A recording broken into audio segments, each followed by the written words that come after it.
दोस्तों सब्सक्राइब करें मेरे इस यूट्यूब चैनल को और दबाएं इस बेल आइकन को ताकि जब भी मैं नया वीडियो अपलोड करूं तो उसका नोटिफिकेशन आप तक पहुंच जाए।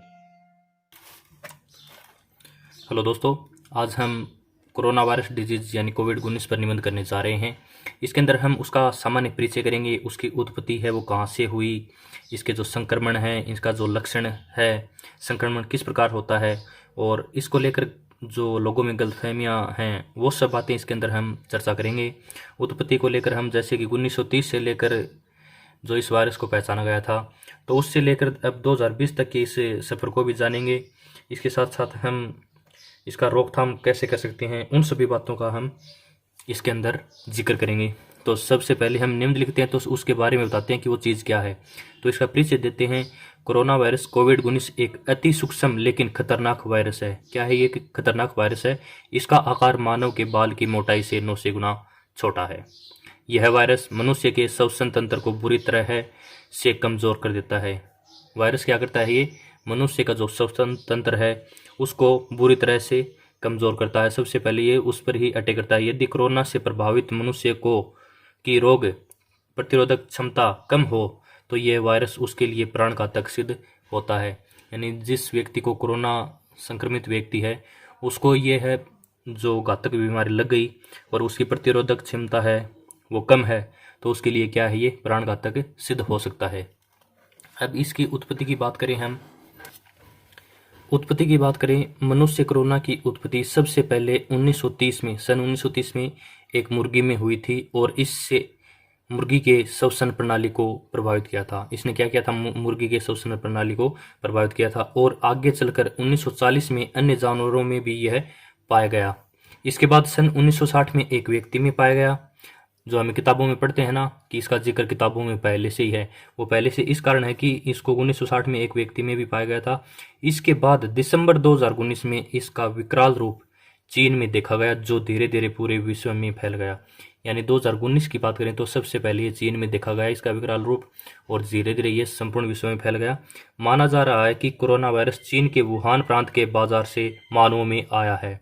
माना क्या जा रहा है कि चीन का जो वुहान प्रांत है, सी फूड का मार्केट है, वहां से ये कोरोना वायरस आया है, ऐसा माना जा रहा है।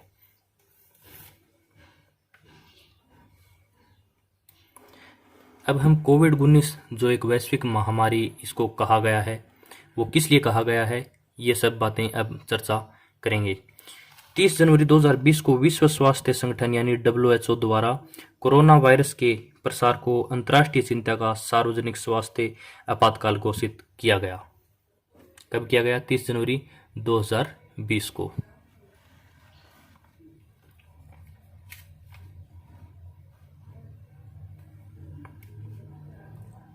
तथा 11 मार्च को WHO द्वारा इसे एक वैश्विक महामारी घोषित किया गया। इसको विश्व स्तर पर एक वैश्विक महामारी कब घोषित किया गया? 11 मार्च को। महामारी किसे कहते हैं? महामारी उस बीमारी को कहा जाता है जो एक ही समय में दुनिया के अलग अलग देशों में लोगों में फैल रही हो। ऐसी बीमारी को क्या कहा जाता है? महामारी। अब हमने चर्चा कर लिया है इसका परिचय, इसकी उत्पत्ति और इसकी जो वैश्विक महामारी है वो कब घोषित किया गया। WHO वैश्विक महामारी है, ये WHO द्वारा कब वैश्विक महामारी घोषित किया गया, ये सब बातें हमने जान ली। अब कोरोना वायरस के जो लक्षण हैं उनकी चर्चा करेंगे। कोरोना वायरस के लक्षण। पहला लक्षण क्या है इसके अंदर? बुखार, गले में खरांश और सूखी खांसी, थकान, सांस लेने में समस्या। कब होगी ये? गंभीर मामलों में। डायरिया और उल्टी, शरीर और सिर में दर्द, फ्लू और कोल्ड के सामान्य लक्षण। ये सब क्या है? कोरोना वायरस के लक्षण है। बुखार है वो तेज बुखार होगी, गले में खरांश, गले का दुखना, थकान होना, सांस लेने में समस्या, उल्टी, ये इस प्रकार के जो फ्लू और कोल्ड के सामान्य लक्षण है ये सब लक्षण कोरोना वायरस के हो सकते हैं। ये सब लक्षण है ये कोरोना वायरस के हैं।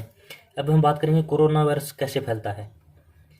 कोविड-19 संक्रमित व्यक्ति के खांसने या छींकने से निकले थूक के बेहद बारीक कण हवा में फैल जाते हैं। यानी जो कोई संक्रमित व्यक्ति है उससे जो वह जब खांसता है छींकता है तो उससे जो छोटे छोटे सूक्ष्म जो विषाणु हैं कोरोना वायरस के वो हवा में फैल जाते हैं। इससे इंसान के फेफड़े से ऑक्सीजन शरीर में पहुंचना शुरू होता है, जबकि CO2 शरीर के बाहर निकलता है। यानी जब मनुष्य श्वसन करता है तो ऑक्सीजन फेफड़ों में जाती है और जो कार्बन डाइऑक्साइड है वो बाहर आती है। लेकिन कोरोना के बनाए गए छोटे छोटे एयर सैक में पानी जमने लगता है। जो कोरोना अंदर जाकर जो छोटे छोटे एयर सैक बनाता है उसके अंदर क्या है, पानी जमना शुरू हो जाता है, जिसके कारण संक्रमित व्यक्ति को सांस लेने में तकलीफ होती है। ये कब होता है, जब पानी जमने लगता है और सबसे ज़्यादा कफ की मात्रा हो जाती है और संक्रमित व्यक्ति को सांस लेने में तकलीफ होने लगती है। ये सब क्या है, कोरोना वायरस है वो किस प्रकार फैलता है संक्रमित व्यक्ति के द्वारा एक दूसरे से दूसरे व्यक्ति में कैसे फैलता है, उसकी हम बातें की। अब हम इसके रोकथाम या बचाव के उपाय क्या कर सकते हैं, इनकी बातें करेंगे।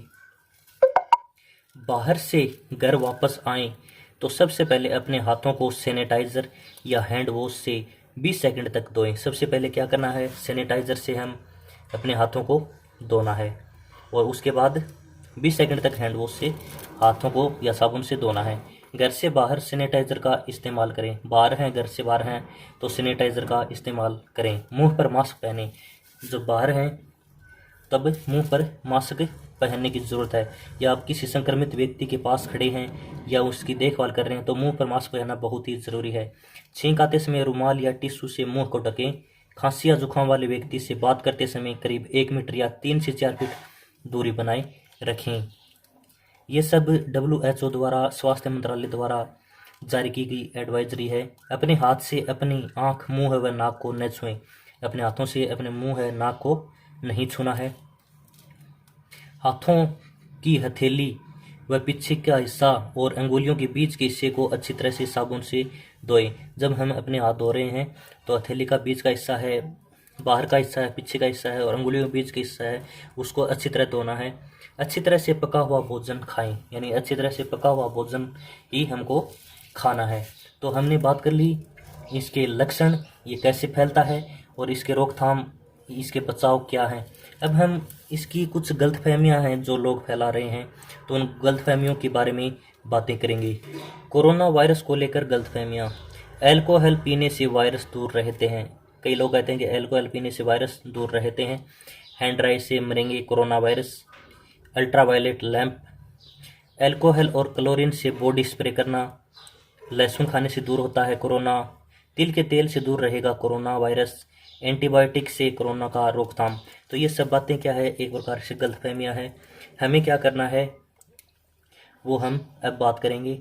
एक जिम्मेदार नागरिक, एक जिम्मेदार भारत का नागरिक का कर्तव्य निभाते हुए हमें WHO और भारतीय स्वास्थ्य मंत्रालय, भारत सरकार द्वारा दी गई एडवाइजरी का ही पालन करें और लॉकडाउन में घर रहकर इसे सफल बनाएं। ये हमारा क्या है, एक भारतीय होने का कर्तव्य है और किसी भी प्रकार की गलतफहमियों को नहीं मानना है। हमें सिर्फ WHO और भारतीय स्वास्थ्य मंत्रालय द्वारा जो एडवाइजरी दी जाती है उसी का ही पालन करना है और लॉकडाउन का पालन करें, घर में रहें और इस बीमारी से निपटें। धन्यवाद दोस्तों।